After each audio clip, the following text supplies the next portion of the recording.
And now I have the exciting honor to introduce to you our next speaker. It's taken nearly 80 years, but today, finally, we can say that there's a woman running the Federal Communications Commission. Well, go women, yes. While she is new in that role, she's not new to many of us. Mignon Clyburn has worked diligently during her tenure at the FCC to understand the issues that we face, to delve into how our businesses operate, and to grasp the impact on our industry and how that affects American citizens. She joined the FCC in 2009, and she's now serving her second term as a member of the commission. Last month, she ascended to her role as acting chairman of the commission with the departure of Julius Genachowski, while the nomination of Tom Wheeler remains pending in Congress. So please join me now in welcoming the acting chairwoman of the Federal Communications Commission, Mignon Clyburn, and to chat with her this morning, NCTA's President and CEO, Michael Powell. Thank you.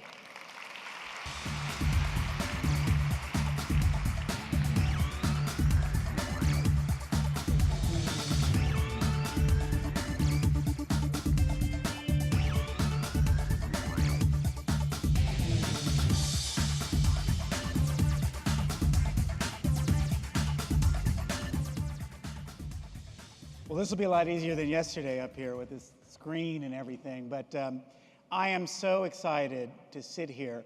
Having once sat in your seat, I can't tell you the sense of personal pride at seeing you come in behind us and achieve all that you've achieved. I've known the chairwoman for a very long time. This is not the first time she's been a chairwoman. She was the chairwoman of the South Carolina PUC, and we were good friends back then, and so I'm very, very proud of you. Most days good friends. Most days good friends. You know, that federal-state friction. Yeah, well, preemption. Anyway. Anyway, it's good to have you with us. Thank you so much. And I want to congratulate you on two fronts. What a phenomenal conference. All because of you, I know. No, not hardly. Thank you. Honestly, this is fabulous. But you continue to surprise me. You upstaged MC Hammer yesterday, I heard? I'm still working on my hammer crawl, but that'll be next year. So is this Powell time? No, Stop. this is Clyburn time, so we'll get started. So much gets made, you know, having grown up in a family who knows what it means to have the burden of being first in something. It's pretty obvious and compelling that you're an exemplar to, and I would say not just women, but to men, because of your achievement. We know what it means as breaking a barrier that has long existed. But what I'd like to ask you is, in those quiet moments when you're sort of by yourself, what does it mean to you personally? Not to society, not to other women, but to you.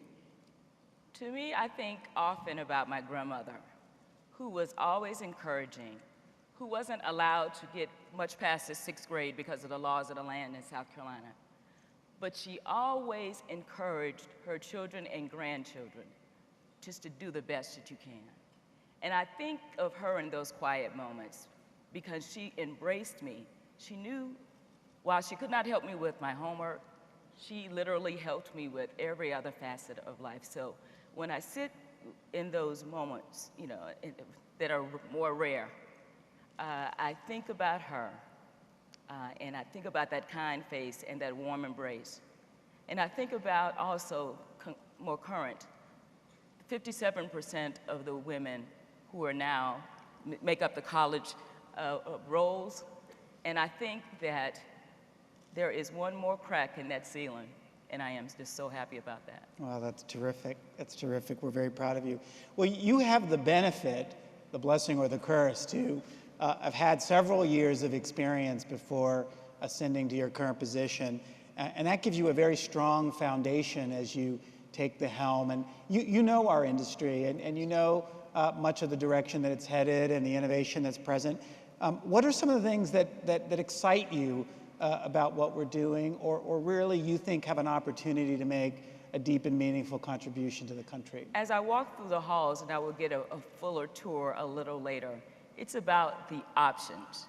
No matter where you are, you have the opportunity to engage, to devour literally that content. And that in and of itself is phenomenal to me. You know, we are more mobile and we rely more on our devices, you know, our tablets, you know, our smartphones and the like. And to know that this industry was a big driver in getting those content providers to migrate to these platforms is wonderful. And so no matter what your price point, you know, what your personal budget is, there's an opportunity for you to engage in this space. And to me, that is the biggest win for you and for consumers. That's terrific. You were in an awkward position at some level because you were introduced as the acting chairwoman. Yes. You should know me and the chairwoman have this debate because there is no such thing as an acting chairperson of the FCC. If the president designates you, you're it for as ever long as you're pleased to serve. So there's nothing acting about you in my mind.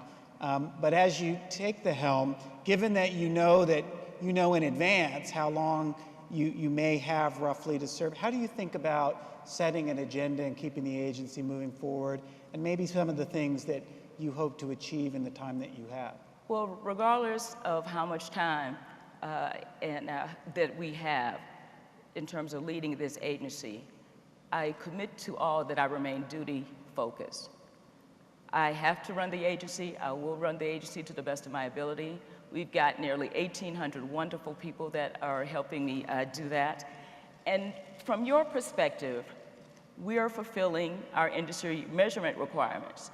You know, we released the cable price survey last week. Before the end of the year, we will look at the video market, the competition in the video market. Of course, we've got that little thing that you might have heard about, incentive auctions. So one of the things as it relates to congressional mandates that we will fulfill is that gets most of, that's taken up a lot of the oxygen right now in this space, but that is a good thing because it's a potential win-win for mobile operators as well as broadcasters.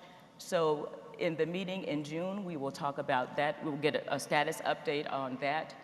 The Video Accessibility Act, the communications, what we call CVAA, we have not missed, and you would appreciate this, in almost 3 years, not one major deadline in terms of the implementation of that. And what does that mean? That means that nearly 54 million Americans each and every day have a better opportunity of engaging in this space, not just from television engagement, but all devices, you know, all platforms. And that is something that we should be proud of. And we are working very hard to continue to close those gaps, those technology gaps, those digital divides for all Americans. And I'm very proud to be in a position to have a hand in that. Yeah, you know, I want to take a second to commend you. I think there is a part of the chairman's job or chairwoman's job that's not that visible to most and sometimes not as sexy to most, but you're the CEO. Yes. And you called me recently and we were talking and you He's going to tell it. He's going to tell it. You never told me about this part. Yes. Running an agency of 1,800 people, but I won't ask it as a question, but what was wonderful was that you were as dedicated and committed to trying to make sure that the men and women of the FCC were led and were focused on, had the managerial resources necessary to do their job. And that's often the underappreciated challenge. And I know you're working hard on that too. I say clearly, and I really am not just saying this arbitrarily, I love this agency. I really do. I love its mission. I love its people. I love the constituents we serve, including you. Don't tell your wife I said that. Or even me. But honestly, this is an incredible time to be in this space. I am so excited. And the employees at the agencies, they're so excited and dedicated to do the right thing, to bridge those divides, to really be the drivers as it relates to innovation, because that's what regulators do. We protect consumers, but we are drivers of innovation and investment. And again, it's just amazing to me that I have a hand in this. Yeah, terrific. I remember when you and I first met and you were on the South Carolina Commission, the communication world was a pretty radically different place. I mean, in some ways, we understood it. It was sort of mature. There was a sort of set number of players, heavily focused on telephone regulation, certainly at your level, and media to a lesser extent at our level. Broadband and the internet, I think, have so radically transformed what it is we're focused on as a country from a communication policy. And I wanted to get your perspective on the evolution of broadband. Both how is the industry doing, honestly? How do you think about the regulator's role in that? Even just 4 years ago when you started the commission, it's sort of been a breathtaking exponential increase in broadband capacity from when you first started. And how do you keep pace with that? What's your thoughts about it? How are we doing as a country? From your perspective, from your members' perspective, we've done an incredible job of connecting this nation. Most of America has access to broadband, but our job is not done. We cannot be satisfied with the majority of Americans having access, because we know that nearly 100 million Americans do not adopt broadband at home, and we know that cost is still a factor in some areas. We know that literacy or digital literacy is still a factor in some areas, and we know that the relevance, there are a whole host of people who do not see what is in it for them. So we've got some challenges ahead because, when we look at communities, especially those challenged communities, we know that this technology, that broadband, is the great equalizer for a whole host of people. When I go back home to South Carolina, which is a relatively rural state, I see glaring disparities in healthcare, in education, in business opportunities, but I also know that broadband has the potential to be the great equalizer. If you do not have a foreign language teacher in your school system, at the click of a mouse, you can transport yourself to another country where that language is spoken, and you can really uplift the opportunities for those students in areas in my state and the nation where there are no specialists in the area and you might be in a crisis. Literally, you sign on and you have a specialist at your disposal. And for those who might be transitioning, who might be in between jobs, who want to augment their incomes, at the click of a mouse, you can create and connect with individuals all over the world and increase your opportunity for financial gain. This is a phenomenal time. This is a phenomenal technology that will need, especially in those pockets where it is not robust, would need a government engagement, would need public-private partnerships in order to ensure that we receive the full benefits of this incredible, incredible platform. Yeah, we couldn't agree more. We've been working really well with you personally and the Commission on our Connect to Compete efforts and trying to find a way to really get America online and enjoy the full blessings of that. Speaking of which, just last week we saw that the President of the United States was speaking at an elementary school and talked about the importance of an initiative to expand broadband capacity to the elementary school, the schools of the United States. Something that the cable industry has been doing under the former E-rate program as a leader and are very interested in what this new initiative is. What can you tell us about it? Or at least, what are your thoughts about the potential possibilities of this new effort? I am very excited that the President called on all of us to take an all-of-the-above approach on this, because he recognizes that it will take industry as well as government and community members all focused on this opportunity to serve our children and our teachers to the best of our abilities. If you look at from where we started, we talked about the investment in private investment. It has made an incredible difference. E-rate has made an incredible difference. If you were to look in 1996, 14% of our schools were connected in terms of what we described or what we called broadband back then, which is not broadband now. In about 2005, 94% of the schools were connected, and that was because of E-rate.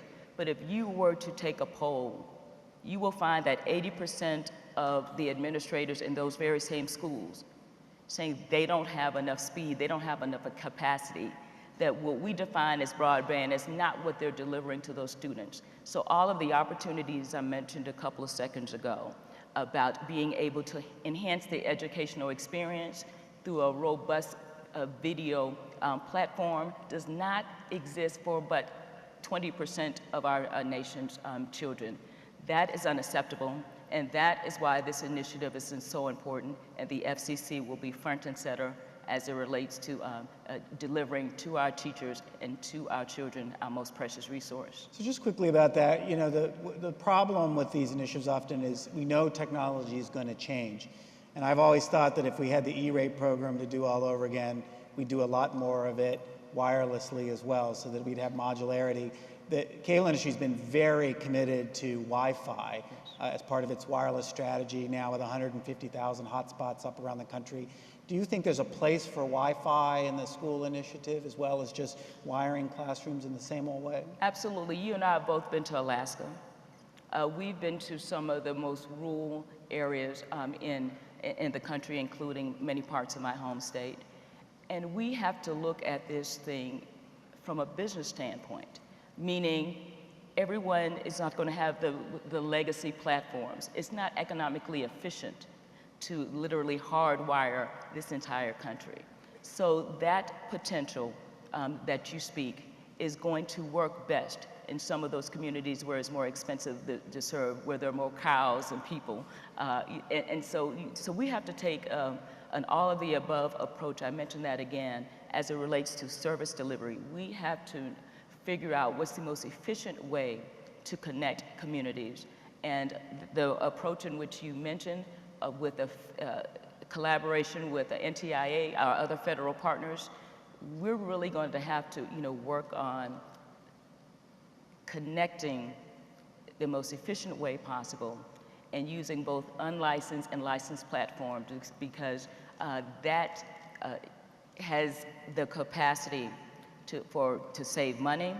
It has the capacity to move traffic from legacy platforms so we can free up and encourage more speed. So it's a win-win approach when we talk about this, and we've got to talk about both licensed and unlicensed as being a part of the mix. There's no other way we can do it efficiently. Well, it's been so great to have you. We're very proud to have you here. We have to wrap up, but as my parting question, you having fun? Yes. Parts of most days. Well, it's been fun to have you. Thank you so much, Madam Chairwoman. I appreciate it. Chairwoman Clyburn.